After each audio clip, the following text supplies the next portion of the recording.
Hello, this is Mukta Shaz. I am coming to you in the middle of the night, as usual. I don't know what's with my sleep, but I think this is, as I've heard many times, a syndrome of YouTube or YouTube creators. That the night is the time when you can collect your thoughts and there is peace and quiet at home. And you can simply concentrate on your video instead of, barking a dog, screaming kids, and so on and so forth. Now,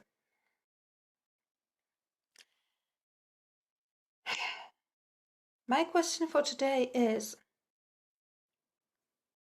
could we all be wrong about Brian Kohlberger? Is this a mastermind who is trying to fool us and walk away free with murder? Or is he a real innocent guy who just got stuck up in the system?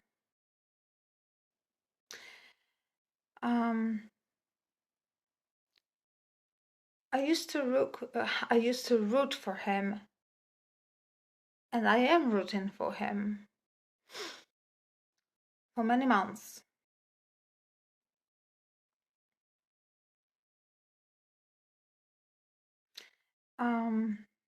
Because I know that the system, law enforcement, police, DAs, and so on, are so imperfect, are so corrupted, that I wouldn't trust any.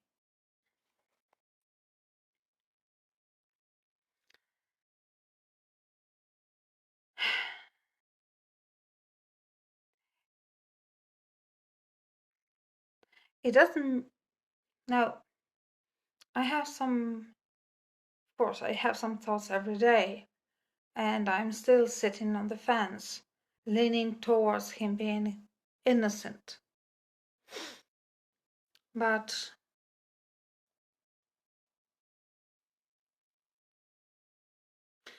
we'll never be sure 100% until we get to the trial and get to know all the evidence in this crime.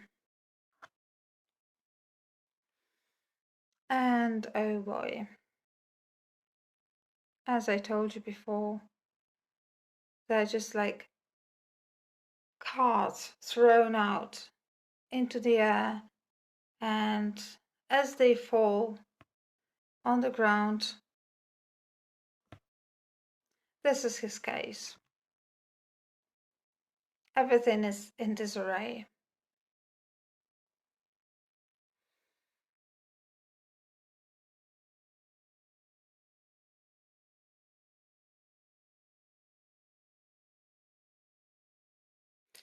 I'm not trying to form any judgment because before his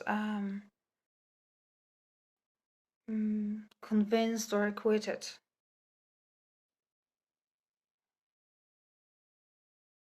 Convinced?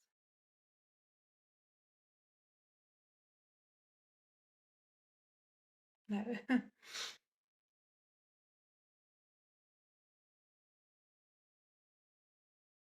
Found guilty or acquitted.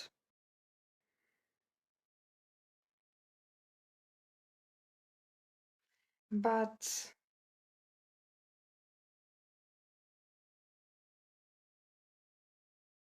it's still impossible for me to take the lives of 4 strong people within 8 minutes. And of course, 8 minutes. Okay. He stormed into the house, took a knife, stabbed them, which is, come on. When I'm talking about this, I'm boiling inside. It's impossible. But okay, let it be. And then he spared two girls, two witnesses, and went, leaving no drop of blood behind him, just just just a knife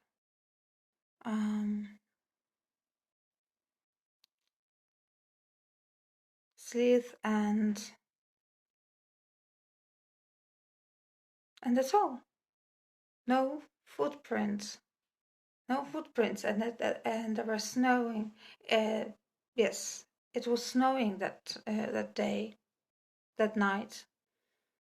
So imagine a man coming out of that slaughter, soaked in blood, and nothing, unless he's a vampire.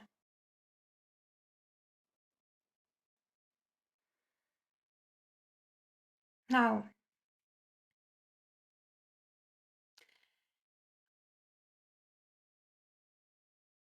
what may have led to this situation? Definitely not passion. No, money. Because the girls were, in my opinion, and this is, I am expressing my thoughts and my opinion here. The girls may have been involved in some kind of drug dealing. It was university city, so you know what students do, and drugs are no stranger to them. That was an open house, and we know that drugs were being sold there. And one of the drugs that were supposed to be introduced into that market was fentanyl. Why do you think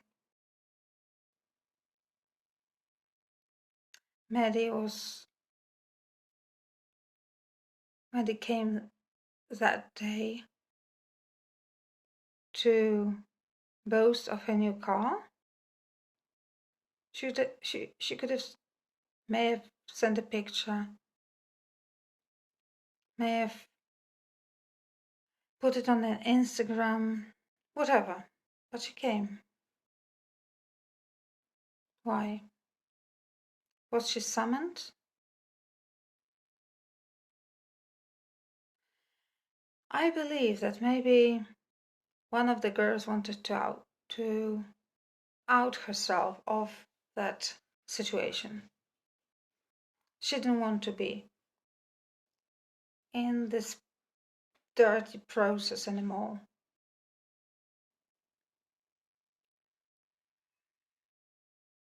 And I believe the person who she confided in was Adam.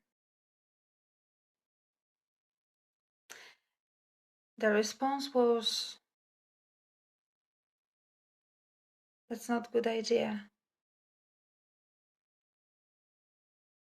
You're not going to make it. So imagine in what kind of, maybe even not bad situation, but tragic position those girls were.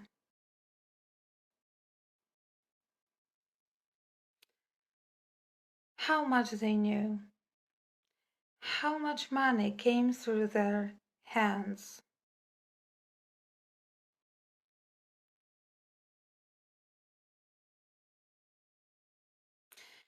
And all of a sudden, one of wants to leave. Would the cartel let somebody leave? Somebody who knows everything and can start speaking? I don't think so. Because this is a university community. And for cartels, this is a perfect place to do business.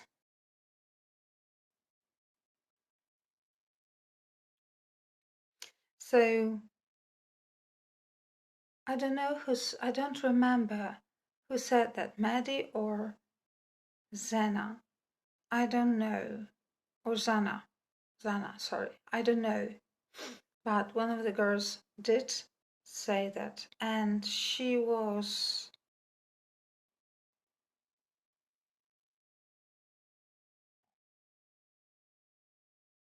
No, it wasn't well accepted. It wasn't accepted at all. And the warning was, be careful, because you are dealing with the devil himself. So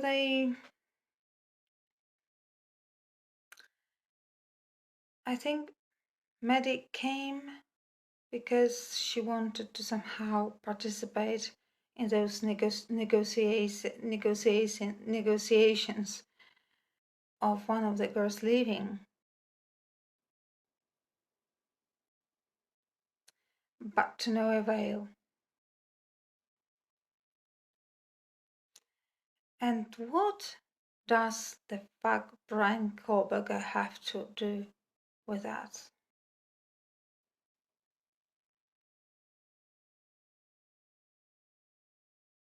When we know that there were drug pushers in the community, there were drugs, more and more addictive. What does he do with all that situation?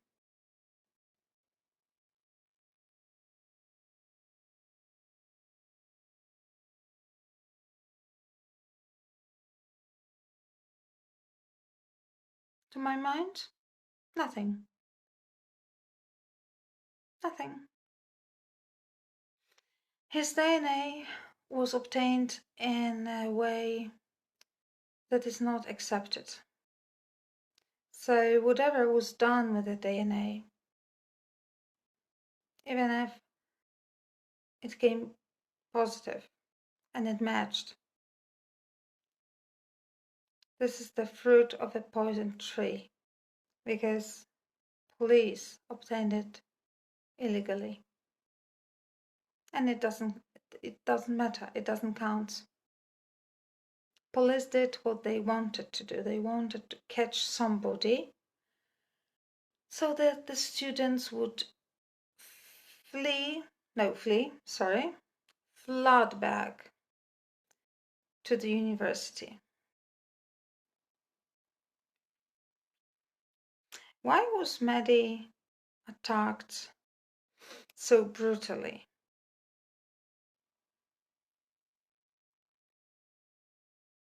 I don't know. Maybe she advised her friend to leave. I don't know. Maybe that was the case. But I'm sure it had to do with drugs. And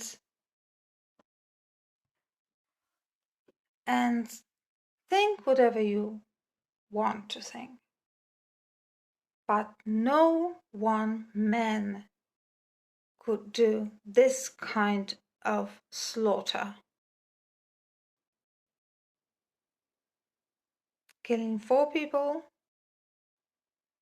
none of which, except Zana for a few moments, fought for their lives, knowing that there are people downstairs. So were they drugs? Were they drugged? Oh, or maybe there were some other people, some other perpetrators. And the wounds the wounds do not match. It's not only a knife. The wounds are different. It means that there were more than one person who inflicted those wounds upon the victims.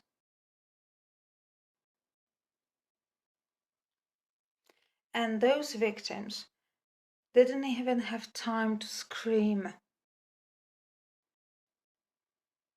So it must have happened in a split of a second.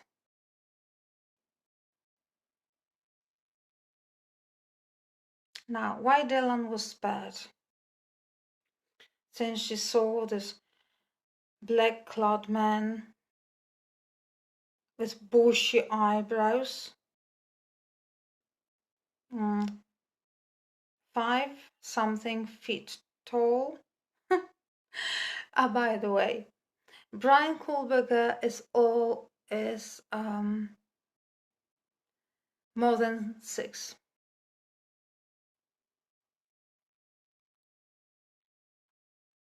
And he simply looked at her. I'm surprised he didn't say goodnight.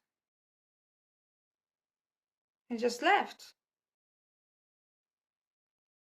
What a rude person.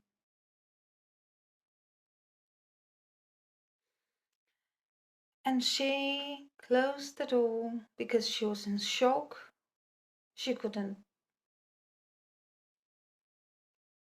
was in a state of being frozen and completely overwhelmed by fear. Oh, really? Oh, really? So frozen by fear that she couldn't check on her friends, or at least call them.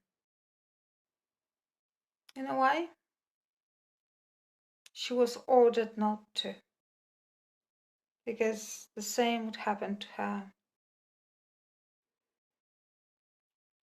Brittany, why she survived? I told you. There was a kind of special relationship between Dylan and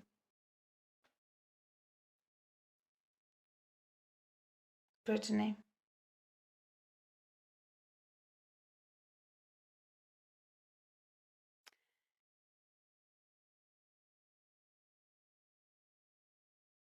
Brian studied criminology. He's no fool. And he knows pretty much about that. Do you think this person would make such a crucial and incriminating mistake as to leave the sheath on the crime scene with his DNA?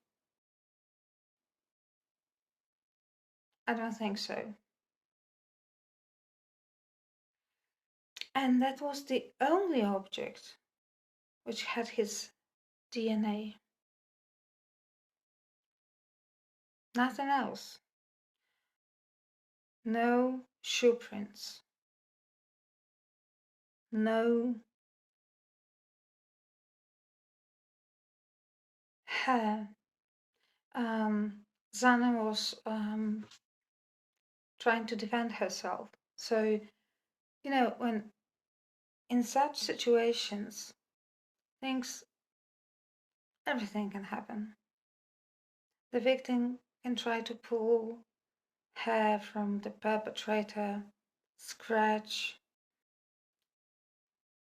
Nothing happened like that.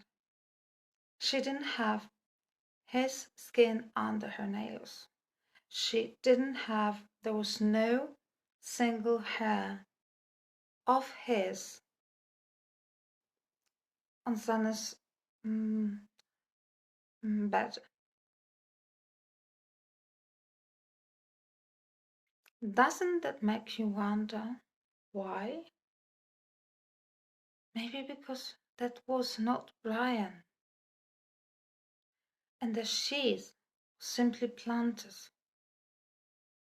It was simply planted to incriminate the guy and protect those who have power and money. It's not the first time this is happening.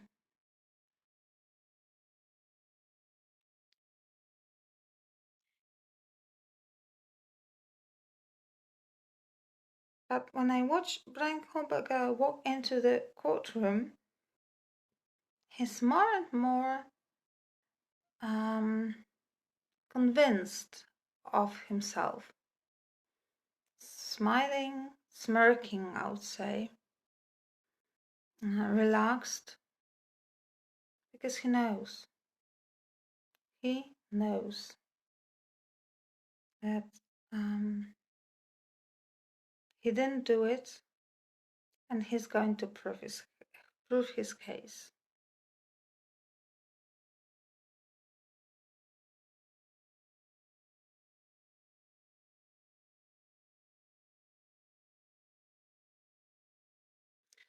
To sum up, to my mind, this crime was no crime of passion. It was about money, revenge, and not letting go one of the girls. That's my opinion. Thank you so much, Magda shares. See you next time. Bye.